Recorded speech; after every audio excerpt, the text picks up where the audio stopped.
बोले श्री प्राणनाथ प्यारे की जय। श्री सतगुरु महाराज जी की जय। सतगुरु श्री रामचंद्र जी महाराज की जय। श्री पन्ना धाम की जय। समर सुंदर साथ की जय। बंदो सतगुरु चरण को करू प्रेम प्रणाम। शुभ हरण मंगल करण धनि देव चंद्र जी नाम। श्री प्राणनाथ सतगुरु परम विनय करू प्रणाम। उघरे विकट कपाट सुमरन जिनके नाम। श्री राम रतन सतगुरु मेरे काटो सकल कलेश। चरणों में करो वंदना हृदय करो परवेश। श्री प्राणनाथ निज मूलपति श्री महराज शुभ नाम। तेज कुंवर श्यामा युगल को पल पल करो प्रणाम। पल पल करो प्रणाम। बोले श्री प्राणनाथ प्यारे की जय।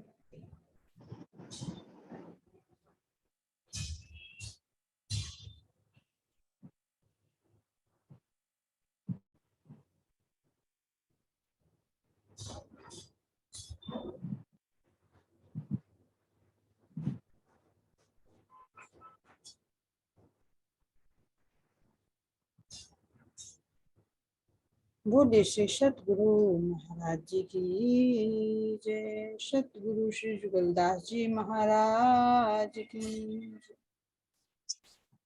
प्रणाम। प्रणाम सुंदर जी।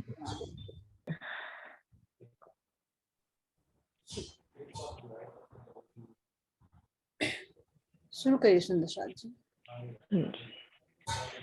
बोलो श्री प्राणनाथ प्यारे की जय।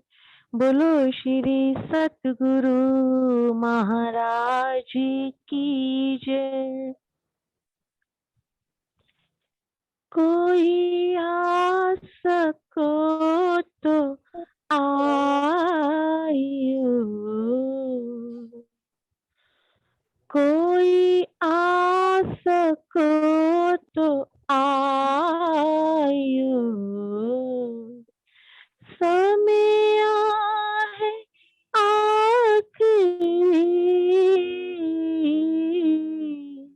कोई आ सको तो आइयो। समय है आखिरी, खिन की विलंब न कीजिए, खिन की विलंब न कीजिए। समय है आखिरी, कोई आ सको तो आयो। उठना है हंसते धाम में, ऐसा यत्न करे हो। उठना है हंसते धाम में, ऐसा यत्न करे हो। अब कहनी सुननी ना रही, रहनी पे पग धरे हो।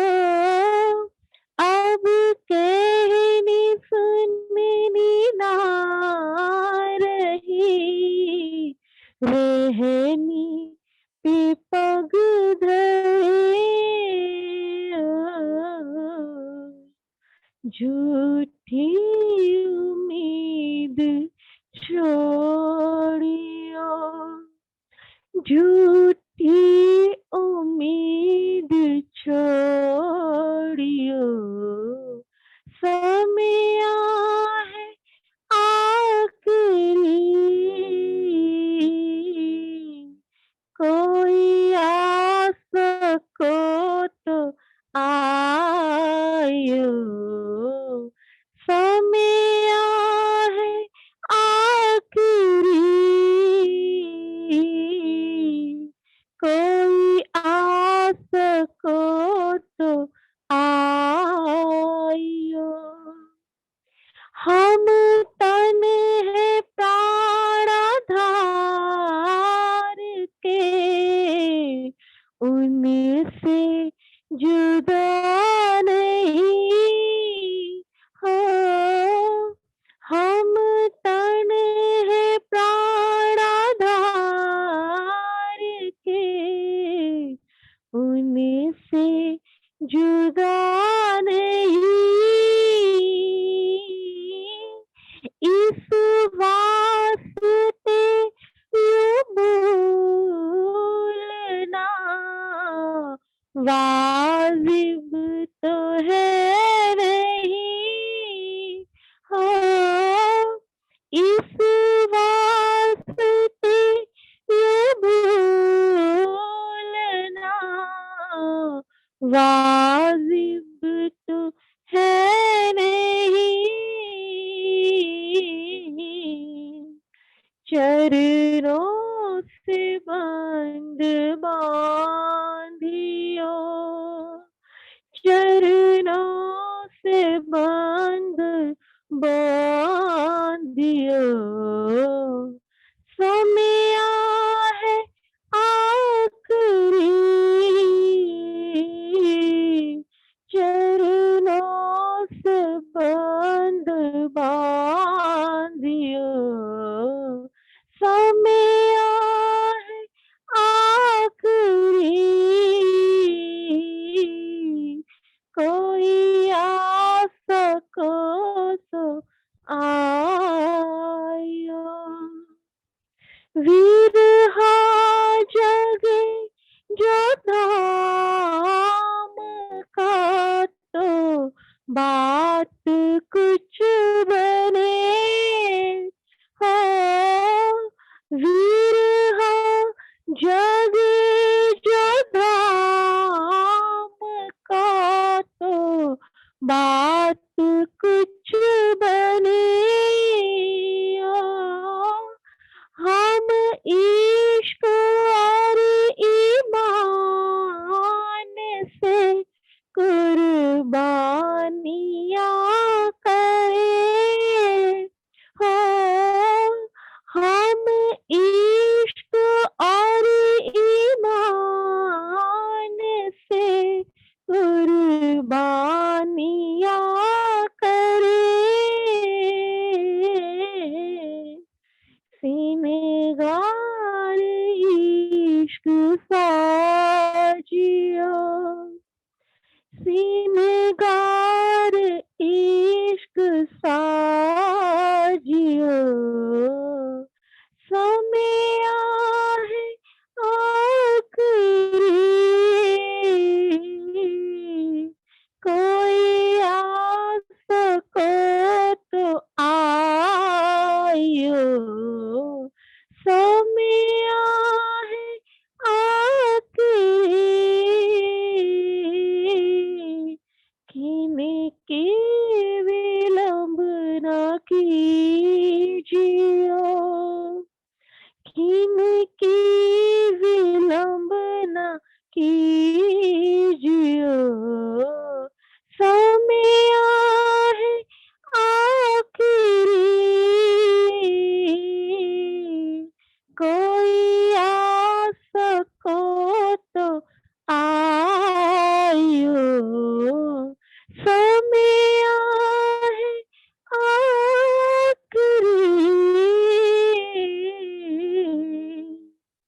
बोलो श्री प्राणनाथ प्यारे की जय, बोलो श्री सतगुरु महाराज की जय। प्रणाम जी, प्रणाम जी सुंदर साथ जी, बहुत बहुत धन्यवाद। है ना। सुंदर साज जी से ये अर्जी है कि आखिरी समय आया, तो यानी जागृति का समय है। आत्मा का जो श्रृंगार भी बताया, इश्क का श्रृंगार है ना, समर्पण का श्रृंगार, तो इस श्रृंगार को सजकर ही आत्मा अपने धामधनी से मिलती है। तो सतगुरु महाराज जी का ध्यान करते हुए, है ना, पन्ना जी धाम में विराजमान अक्षय पूर्ण परमात्मा श्री राज जी महाराज जी के चरणों में प्रणाम करते हुए अब हम अपने परम धाम में सुरता को लेकर चलते हैं, जहाँ हमारी लीलाएं हो रही। तो श्री जुगलदास जी महाराज जी कहाँ का वर्णन कर रहे हैं? हमारे वनों का, कि हम वहां पर किस किस तरह से लीलाएं करते हैं। जब 12 बजे के समय में धामधनी श्यामा जी के साथ में नीलो पीलो मंदिर में विश्राम करते हैं, और हम सखियां दो दो सखियां मिलकर या अलग अलग ज्यादा सखियां भी मिलकर लीलाएं करती हैं, तो वहां का वर्णन चल रहा है। तो वहां का वर्णन करते हुए जुगलदास जी महाराज जी क्या कह रहे हैं कि कोई सखी परिक्रमा करती फिरती। तो जो सी हमारा रंग महल है, उसके चारों तरफ प्रथम भूमि की भी परिक्रमा, जो एक मंदिर की चौड़ी है, और अलग अलग हमारी भूमों पर जो आती है, तो वो 33 हाथ का हमारा छज्जा आता है, जिस पर हम परिक्रमाएं कर सकते हैं। कोई सखी चित्रामन दीवारों को देखती है। जो चित्र बाहर की साइड में जो हमारे दीवार हैं, उन पर बड़ी एक मेहराव, फिर उसके नीचे 3 मेहराव, फिर उसके नीचे 9 मेहराव। उनके बीच बीच में कैसे मोर, घोड़े, हाथी, सब तरह के पशु पक्षियों के चित्र हैं। तो उन चित्रों को भी, क्योंकि वे भी चेतन है, तो उन पर भी सवारी करती है। तो कह रहे कोई सखी चित्रामन दीवालों के देखती है, कोई सखी ऊपर चांदनी के चढ़ के वन को देखती है। तो ऊपर चांदनी पर या रंग महल की चांदनी पर चढ़ जाती है, तो वनों की चांदनी को देखती है, या फिर किसी वन पर चढ़कर औरों की चांदनी को और दूसरे वनों की चांदनी को देखती है। कोई बाहर निकस के वन में धस के ऊपर घोड़े के चढ़ती है ना। तो कोई बाहर निकस के यानी रंग महल से बाहर वनों पर आ जाती हैं, और वन में धस के ऊपर घोड़े के चढ़ती है। वन में धसने का मतलब कल बताया है कि वे वनों की चांदनी कैसी हुई, फूल पत्तों से बनी, वो अत्यंत कोमल है ना, और वो भी चेतन है। तो जब रूही उस पर छलांग लगाती है, तो वे फूल पत्तियां, वे भी तो हमारे साथ में क्रीड़ाएं करती है। तो वे भी जब हम उनकी छतों पर कूदेंगे, तो वे क्यों नहीं हमारा आलिंगन करेंगे, क्यों नहीं वे आपस में कहेंगे कि मैं इस रूह को अपने अंदर छिपा लूं और मैं अपनी इस रूह को अपने अंदर छिपा लूं। तो वे चाहे तो नरम से नरम हो जाती हैं, और चाहे तो वे सख्त भी हो जाती हैं, जिन पर हमारे घोड़े दौड़े। तो क्योंकि घोड़ों के भी पर होते हैं, तो वहां पर जैसे हम चाहते हैं वहां पर हमारे घोड़े मौजूद हो जाते हैं। तो सर्वप्रथम अभी हमारी लीला कहाँ चल रही है? 7 वनों के ऊपर चल रही है। तो धस के ऊपर घोड़े के चढ़ती है, और बीच रंग मस्ती मासूक के छक्के लाखों कोसों तक दौड़ावती चली जाती। अब ये तो नहीं कि हमारे जो 5 वन आए हैं उनकी चांदनी तो समतल आई है, चारों तरफ को क्या आए हैं? बड़ों वनों ने घेरा है। तो इसकी चांदनी का सुंदर व्यू देखो कि ये 5 वन हमारे जो पड़ते हैं, तो ये 2000 मंदिर के तो लंबे हुए रंग महल से लेकर जमुना जी के पार तक, और 500 मंदिर के ये चौड़ाई हैं, और 2500 मंदिर की हमारी चौड़ाई हुई 5 वनों की चांदनी। अब इसके चारों तरफ का नजारा देखो तो 2-2 भूम ऊंची, सॉरी 2 भूम तो हमारी हो गई, 3 भूम ऊंची, और एक भांति दीवार की भांति नजर आएगी, जैसे कि सुंदर कठहरा लगा दिया है ना। किसके आएंगे? बड़ों वन के वृक्ष।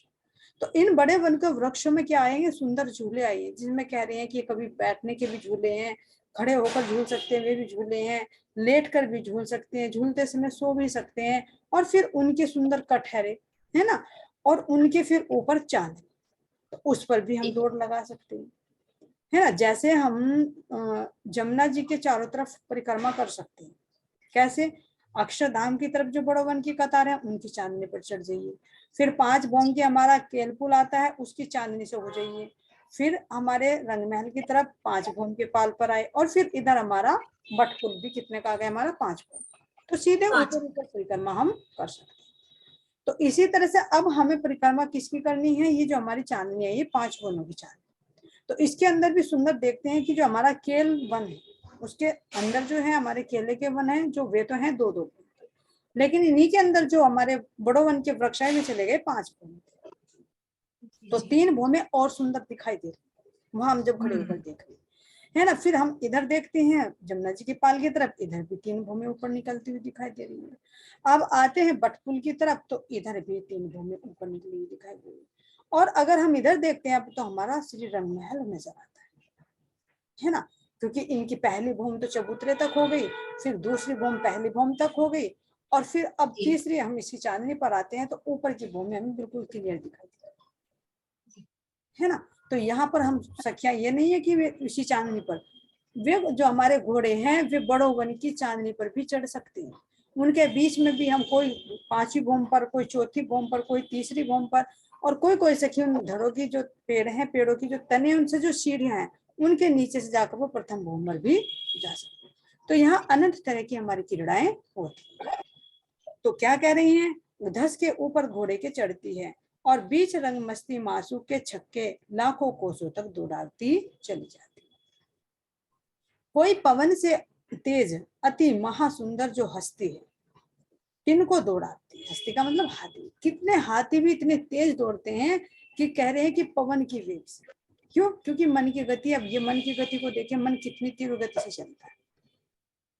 तो सारे जो है हमारे मन की गति से ही तो चलते हैं, चाहे हाथी हैं, चाहे घोड़े हैं, चाहे हम रूहे ही क्यों ना, पल में जहां चाहे वहां पर हम मौजूद हो जाते हैं।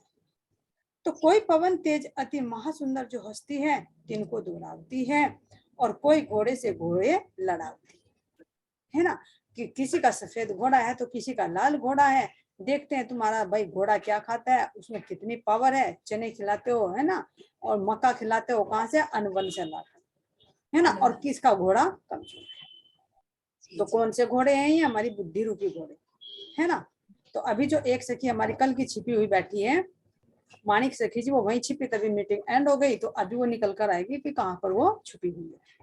जी जी जी। तो तिनको दौड़ावती है, जो घोड़े से घोड़े लड़ावती है, कोई हाथियों पर हाथी झुकावती है ना। हाथी भी आपस में क्या करेंगे कि एक सखी का हाथी फिर दूसरी सखी का हाथी, वो किस तरह से सूंड से सूंड लगाकर, और फिर कौन सा हाथी किसका हार जाता है। तो हार जीत तो नहीं है, लेकिन फिर भी क्या है, सारी हमारी आनंद की लीलाएं हैं। तो ये भी तो हमारे गुणों से ही प्रकट हुए हैं। और इनको चलाने वाली कौन सी है, हमारी सेविकाएं। क्योंकि बंगला जी में क्या करती है, हमारे बंगला जी में सेविक में रहती हैं जो हमारी सेविकाएं, सेविकाएं भी कहा जा रहा है, लेकिन जो कह रहे हैं कि हमारे ही मन की वे वृत्तियां हैं, कठपुतलियां। तो वे क्या करती है, वे पशु पक्षियों का ध्यान रखती है, उनके आनंद से ही तो पशु पक्षी बने हैं।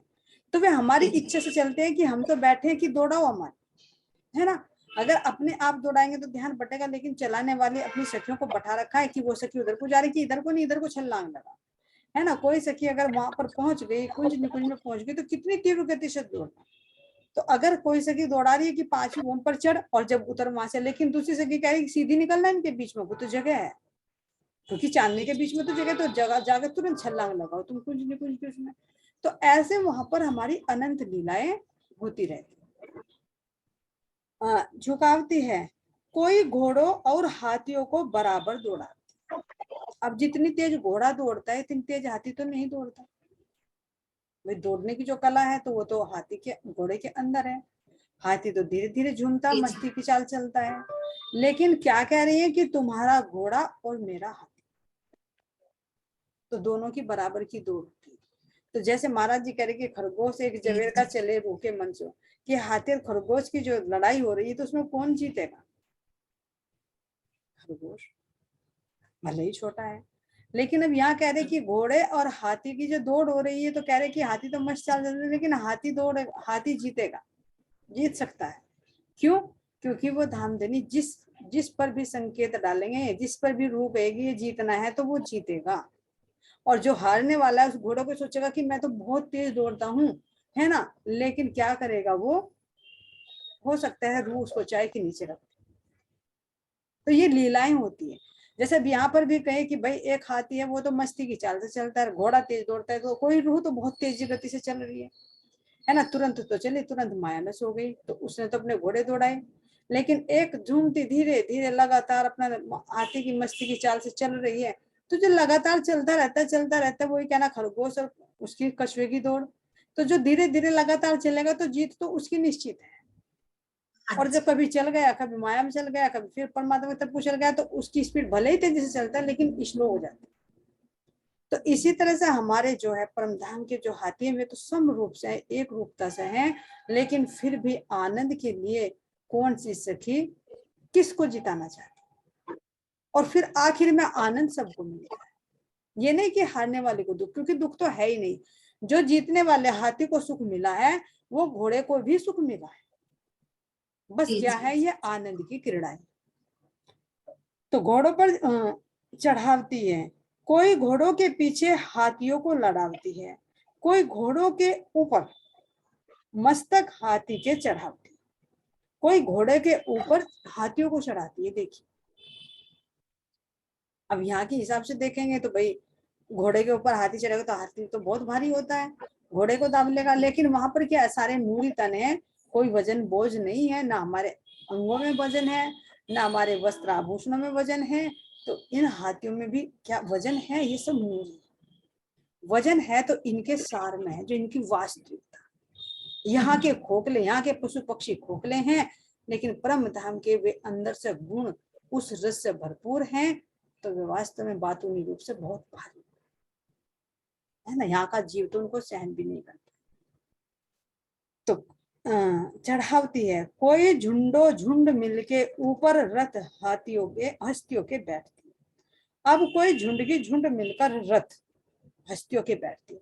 अब हाथियों के पीछे जो रथ होता है उस पर बैठती है, कोई जोड़े जोड़े ऊपर घोड़ों के चढ़ती है। अब दो दो सखी जैसे हम सुखपाल पर बैठती हैं, ऐसे दो दो सखी एक एक घोड़े पर बैठती है ना, कोई रथों पर बैठती है।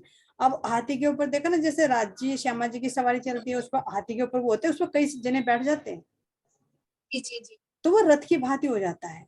तो कह रहे कि दो दो सखी भी और कई झुंड की झुंड सखियां भी। क्यों? क्योंकि झुंड की झुंड जैसे कल देखी थी, झुंड की झुंड बैठेगी तो और ज्यादा मस्ती आएगी, अकेली बैठेगी तो वो दूसरे की तरफ को ढूंढती रहेगी, दो बैठेंगी तो फिर भी। तो यानी जितनी सखियां बनेंगी इतना ही आनंद बढ़ता चला जाएगा, है ना। घोड़ों पर चढ़ती है, कोई वन वन परिक्रमा करती है, कोई वनों में परिक्रमा करती है, कोई शेरों पर बैठती है। अब परम धाम के शेर भी तो हमारे, क्यों? क्योंकि वो शेर, वो जो निडरता का गुण, जो बहादुरी का गुण है, उस गुण ने ही तो शेर का रूप धारण किया है ना। तो कोई उन शेरों पर बैठती है, कोई सिंहों की सवारी करती है, कोई मर्ग, मेंढे, रोज, बैल, बकरों के रथों पर बैठती, इनके पीछे रथ लगे हुए, उन पर बैठकर सवारी करती। कोई रंग भवन को परिक्रमा करती फिरती है, कोई वनों में घूम रही है चारों तरफ को, और कोई रंग महल की ही परिक्रमा कर रही है। कोई सखी मोरों को नचावती है। अब ये तो हुए पशु, अब आ जाओ पक्षियों पर। तो अनंत तरह की यहाँ लीलाई हो रही, और ये चांदनियों पर हो रही है। देखो चांदनी पर रथ दौड़ाए जा रहे हैं, ये बैलों के, बकरियों के, है ना, मेंढे, मर्ग, इनकी सवारी कर रही है। तो यहाँ के हिसाब से देखेंगे तो नहीं कहेंगे अरे रथ ऊपर पेड़ों पर कैसे चढ़ेंगे, लेकिन वे पेड़ भी चेतन है, उनके अंदर भी पावर। चाहे तो जैसे जल है ना, जब जल के ऊपर दौड़ सकते हैं, जल वो ठोस रूप ले लेता है रूहों को दौड़ाने के लिए, तो वे वन क्यों नहीं लेंगे, उन्हें भी तो आनंद मिल रहा है ना। तो इसलिए कह रहे हैं कि वहां पर इतने अनंत तरह की लीलाएं होती हैं। अब वर्णन कर रहे हैं पक्षियों का। कोई सखी मोरों को नचावती है, कि मन रूपी मोर है, जैसा रूह हुक्म देगी उस मोर को, वैसा ही वो नृत्य करना शुरू कर देगा। और बंदरों पर बाजे बजाती है। अब जिस सखी का बंदर है, वो बंदर ऑटोमेटिक बजाना, बाजे बजाना, बंदर की तो कुछ पूछो मत, है ना। बंदरों पर बाजे बजाती है, और आप बांसुरी बजाती, अपने आप सखी बांसुरी बजाती हैं, और बंदरों को बाजे बजाने के लिए कह देती है, और मोर नाचना शुरू कर देता है। तो इनको एहसास कीजिए कि ये नूरी ही तो बंदर है ना, नूरी ही मोर है। सब मेरी गति से चलते हैं, जैसी मेरी इच्छा वैसा मैं कर रहे हैं। मेरी इच्छा हो रही है कि बंदर ऐसा बाजा बजाए कि इसमें धाम धनी के अनंत गुणों का गान किया जाए। तो जो मेरे दिल का विचार है, वो मेरे अंदर की चंचलता ही तो बंदर का रूप ले बैठी है। तो मेरे दिल का तार उसके दिल के तार से जुड़ा हुआ, तो जो मेरे अंदर का भाव है वो उसके अंदर से, मेरे अंदर कहाँ से आया, धामधनी के दिल के अंदर से मेरा तार जुड़ा हुआ है। तो जो धामधनी के अंदर विचार उठा वो मेरे अंदर है, जो मेरे अंदर आया वो ही बंदर के। अब जैसा जैसा बंदर ताल लगा रहा है, बाजे बजा रहा है, जैसी मैं बांसुरी बजा रही हूँ, वैसा ही उस मोर के दिल में जा रहा है। तो वो मोर भी उसी के अनुसार हाव भाव करेगा। तो इन सब लीलाओं को देखकर धामधनी बड़े प्रसन्न होते। और जो सखी दौड़ रही थी रथों पर, घोड़ों पर, तो वे सब की सब स्थिर होकर उस मयूर के नृत्य को देखने लगती। कि जब मोर अपने पंखों को हिलाता है ना, और फिर जब देखती है कि एक मोर, तो वो अनंत तरह के मोर प्रकट हो जाते हैं। लाल भी, हरा भी, पीला भी, बैंगनी भी, और एक तो मोर ऐसा कि जो धामधनी के सारे ही गुणों को, सारे ही रंगों को, कहाँ से आया वो मोर जो सब रंगों से सुजती है, जो मेहर का सागर है, सारे गुणों को एक जगह मिलाकर प्रकट हुआ, तो वो मोर वहां पर नृत्य करने लगा, जिसके नृत्य को देखकर सारी सखियां मदमोह हो जाती है ना। उसकी सुंदर चोंच, उसके शीश पर लगे हुआ कलंगी, ऐसा लगता है मानो धामधनी के शीश कमल पर लगी हुई दुर्बी है। उसके आवाज थोड़ी नेत्रों सी में कम है, आवाज जरा सिर्फ कर लो, आवाज कम आ रही। उसके नेत्रों में भी वो प्रेम, वो आनंद है ना। और उनके गले में वे सुंदर जो चित्रकारी बनी हुई है, उन्हीं चित्रकारियों के वे हार, जिसका वर्णन शब्दों में नहीं किया जा सकता। और जब वे अपने चरणों को उठाते हैं, है ना, और उठा उठा कर वे उन वृक्षों की चांदनी पर रखते हैं, तो कोमल से कोमल उनके पैरों में ऐसे वही चार चार आभूषण कैसे जो चित्रित है, झांझरी भी, घुंघरी भी, काबी भी, कड़ला भी, तो कह नहीं सकते कि ये मोर। तो पूरा स्वरूप, पूरा श्रृंगार किसका लिए हुए हैं? धामधनी के हैं स्वरूप लिए हुए, है ना। जो अंदर चित्त में विचार थे वो ही बाहर प्रकट होने शुरू हो जाते, तो वो ही मोर का रूप ले लेता है। अब रहा बंदर जो बजा रहा है, तो वो तो नकलची है, वो थोड़ी रुकने वाला। तो वो भी अपना श्रृंगार ऐसा सजता है कि कहीं पे वो कुर्ता पहनेगा, उसके साथ में जो बंदरिया वो हमारे जैसे वस्त्र धारण करेगी, और वो जो पेड़ है, पेड़ों में से डंडी उठाएगा और सर पर कलश लेकर ये कहेगा तेरे सिर पे तो नहीं कलश, मेरे सिर पे भी तो। वो भी वहां पर बजाते बजाते नाचना शुरू कर देता है। तो सारी रूहे और धामधनी देख देख कर इतने प्रसन्न होते हैं, मोर को देखना भूल जाते उस बंदर की कलाकारी को देख।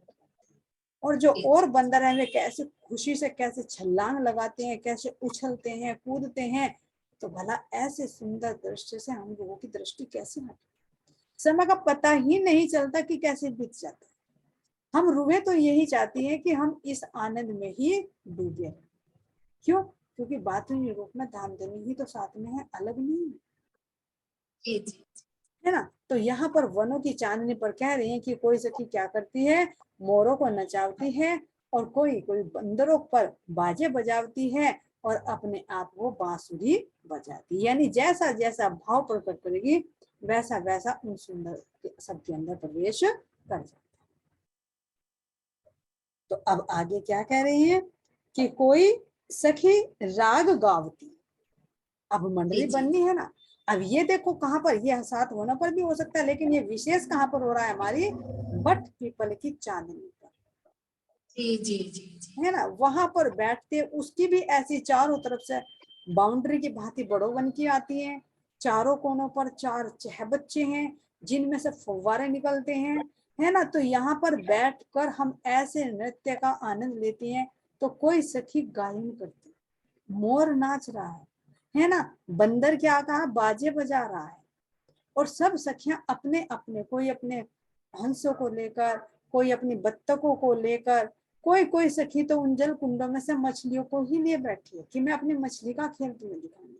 तो वे मछलियां क्यों नहीं उन चह बच्चों के साथ में उछलती हुई अपने कलाबाजी दिखाएंगी। तो यहाँ पर कह रही हैं कि कोई सखी बांसुरी बजाती है और कोई सखी राग अलापती, सब राग से राग मिलाती, तान से तान मिलाती हैं, और निज कर से वीणा बजाती, अपने हाथों से वीणा भी बजाती है। कोई सखी राग गावती है और कोई कर से वीणा बजावती है, और मर्ग कस्तूरियों को भुलाती। अब क्या कह रही है कि कोई कर से वीणा बजाती है, जिसे सुनकर जो हिरन है, कस्तूरी हिरन है ना, उसकी जो खुशबू, उसको क्या कह रही है, उसकी भुलावती है। यानी ऐसा सुंदर राग अलापती है कि उसकी धुन सुनकर मोर भी भ्रमित हो जाता है। वो सॉरी हिरन, है ना। तो उसको सुनकर वहां पर आकर वो भी एक टक होकर उसी लीला को देखना शुरू कर। अब उसकी खुशबू तो सारे जो कस्तूरी जो हिरन है उसकी जो खुशबू है वो तो पूरे में ही 4 चांद लगा देगी, महका दिया उसको पूरा।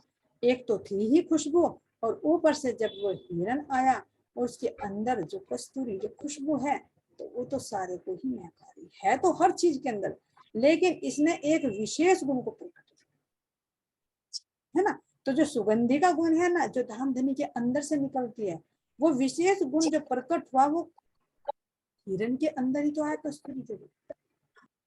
जिस नासिका से जो खुशबू निकली, पेड़ पौधे बने तो फूलों के बन गए, फूल बाग बन गए उसको, है ना, पशु पक्षी बन गए। तो ऐसे बहुत सारी जो प्रकटी हुई है, जितने भी वन हैं, जितने भी पेड़ पौधे हैं, जितने भी पशु पक्षी हैं, सब एक एक गुण को लेकर, एक विशेष गुण को लेकर जो धामधनी के हृदय में उससे प्रकटीकरण है। ये तो ये देखे कि कहाँ से आए फूल, विशेष गुण क्यों है, यहाँ पर भी प्रकृति में है, तो कहाँ से आया वो, इसका मूल तो कहीं ना कहीं होगा। तो हर चीज प्रकृति में वो रहस्य छिपा हुआ है। तो मर्ग के अंदर जो कस्तूरी है वो अपनी खुशबू को भूलकर, है ना, उस सखी के गान में उसकी बांसुरी की धुन को सुनकर वो मोहित हो जाता है। मोहल मंदिर वन बगीचे पशु पक्षियों को बीच रस रंग के छकाते। अब वो सखी जो गा रही है ना, बीना बजा रही है, बांसुरी बजा रही है, तो वो क्या कर रही है, चाहे मोहल हो, चाहे मंदिर, चाहे वन हो, बड़े बड़े वनों के, और चाहे हमारे फूलों के बगीचे हों, छोटे छोटे जो वनों के बीच में छोटे बगीचे आते हैं। मोहल है जैसे हमारी हवेलियां हैं रंग महल की, फिर उनके अंदर मंदिर आते हैं, तो चाहे पूरी हवेली हो, चाहे मंदिर हो, चाहे बड़े बड़े वन हो, चाहे वनों में आए हुए छोटे छोटे बगीचे हो, चाहे पशु हो और चाहे पक्षी हो, है ना, को बीच रस रंग के छका, सब इस मधुर ध्वनि को सुनकर और इनकी खुशबू को लेकर, इनके आनंद की क्रीड़ा को देखकर सब मनमुग्ध हो जाते, सब उस आनंद में तृप्त हो जाते। कोई सखी बीच लाड़ प्यार हुस्न मासूक के उन्मत्त होके, कोट कला नृत्य की लाय के गत मत विसार के अपरंपार नाचते। तो ये बट पीपल की चौकी पर चौथी भूमिका का प्रकटीकरण। ध्यान देखना, जब चौथी भूमिका में जब नृत्य करते हैं तो वो नृत्य की झनकार पूरे परमधाम में गूंजती है, तो उसी की झनकार अब यहाँ पर आ रही है। तो सखियां बैठी हैं, है ना, पशु पक्षी, क्योंकि हमारे जो उसमें चित्रित हैं वे भी तो नृत्य करते हैं, जो हमारे नृत्य की भूमिका है। तो यहाँ पर भी ये पशु पक्षी भी नृत्य कर रहे हैं, और जो कह रहे हैं कि कोई कोई सखी तो 20 लाड़ प्यार की, जो सखी ज्यादा ही भावुक आ जाती है ना, तो वो तो क्या करती है, धामधनी के और नजदीक आकर उनके नैनों को नैन से मिलाकर, उनकी नासिका की सुंदर शोभा को देखते हुए, उनकी नासिका में आई हुई गुलाख को नृत्य करते हुए देखकर, है ना, और धामधनी को कहकर, धामधनी आपके अधर तो बड़े प्यारे हैं, ऐसे लग रहे हैं कि जैसे कमल की कोई पगड़ी खिल रही है ना, और सुंदर कैसे फूल बनते हैं, और आपकी जो चुंबक है इसकी गहराई तो मानो मेरे दिल को घायल कर रही है। तो और कहती, धामधनी आपके कपोलों में से तो कितना नूर, कितना प्रकाश, ये तो मुझे अपने अंदर समाहित कर रहा है। और जब कानों में लटकती हुई उन कर्ण फूलों को देखती है, तो देखते देखते धामधनी के दिल में समा जाती है। तो बड़े बड़े लाड़ प्यार से धामधनी के हुस्न को निहारती निहारती क्या कह रही है, और उस मस्ती में इतनी मस्त होती है, जब धामधनी की नजर रूह की नजर से मिलती है, तो वो अपना आपा खो देती है। रूह के हर अंग में वो धामधनी का प्रेम, धामधनी का इश्क, वो आनंद की मस्ती छा जाती है, तो वो भी नृत्य करना शुरू कर देती है। नृत्य का भी क्या है कि जब नैन से नैन मिले, नैनों में वो प्रकाश, वो आनंद जो धामधनी के हृदय में, जब वो रूह के हृदय में आता है, तो भला अंगों की क्या सुधि रहेगी। तो सारे अंगों में वो प्रकाश, सारे अंगों में वो नूर, वो तेज दौड़ना शुरू कर देता है, जिसको कह रही है नृत्य। रोम रोम में वो आनंद की झलकार, आनंद की वो नहरें प्रवाहित होने लगती हैं, तो वो होता है नृत्य, जिसको आत्मा अपनी सुधि बुद्धि खोकर उस आनंद में मस्त हो जाती है। तो कोई सखी ऊपर हिंडोलों के बैठ के चित चाहा हिंचती, अब बट पीपल की चौकी के ही चारों तरफ नजर डालो, तीन तरफ तो है ना, बड़ो वन के वृक्ष आते, चार भौम की हमारी ये होगी, चार भौम पांच विचार, लेकिन उससे लगते हुए हमारे बड़ो वन के वृक्ष आते हैं, तो उनके एक भौम ऊपर नजर आ रही, उनमें सुंदर झूले नजर आ रहे। तो कोई कोई जब मस्ती में सखी आती है तो उछल कर कूद कर उनमें चली जाती, उसकी चांदनी पर चली जाएगी बड़ो वन की, और वहां पर मस्ती से झूला झूलना शुरू कर देगी। तो वहां पर झूला भी झूलेगी, और चांदनी चौक जो चांदनी आई है बट पीपल की, तो वहां का सारा नजारा देखिए। और इधर हमारे कुंज निकुंज वन आते हैं, उनकी भी सुंदर नजारा देख लेगी। तो जो आनंद की मस्ती में आती है तो वो झूला झूलना शुरू कर देती है। और बातुनी में देखे तो जब आनंद में रूह नृत्य कर रही है ना, कोई सखी उनकी बांसुरी को धुनकर मोहित हो रही है, तो वे सब उस आनंद में झूला ही तो झूल रही है, उस आनंद में लीन हो जाना ही तो झूला झूलना है। तो ऐसे वहां पर हमारी अनंत लीलाएं हो रही हैं। तो कोई सखी ऊपर हिंडोलों के बैठ के चित चाहा हिचती, जैसा चित में आनंद आता है वैसा वैसा वो आनंद वहां पर प्राप्त करती है। कोई गायन का झूला झूल रही है, तो कोई नृत्य का झूला झूल रही है ना, कोई धामधनी के हुस्न को देख देख कर उसमें मग्न हो रही है, कोई बांसुरी की धुन सुनकर मग्न हो रही है, कोई मोर के नृत्य को देखकर मग्न हो रही है। तो इन लीलाओं में जितना भी रूह को आनंद आ रहा है वो ही क्या है, झूला है, वो ही आनंद की मस्ती। कोई सखी जमीन पर झलूबी जो वृक्षन की डाले हैं, तिनको पकड़ के झूलती। अब ये क्या कह रहे हैं, कोई सखी जमीन पर झलूबी, जो बड़ो वन, वो बट वन होता है उसकी जो बड़बैया निकली होती, तो 81 वो तो वहां पर है, लेकिन बट पीपल की चौकी में है ना अभी, तो यहाँ पर भी वे बड़ के वनों में से बड़बैया निकलती, तो उनमें भी झूले बनते हैं। तभी तो वे बहुत लंबी लंबी दूरी पर हुए। 150 मंदिर का हमारा 150 मंदिर का ही लंबा चौड़े चौक में एक ही वृक्ष है। तो यही तो खासियत है, ये बढ़ के उसमें मिलेगी पीपल का सीधा। तो इनमें क्या कह रहे हैं कि इनमें पकड़ पकड़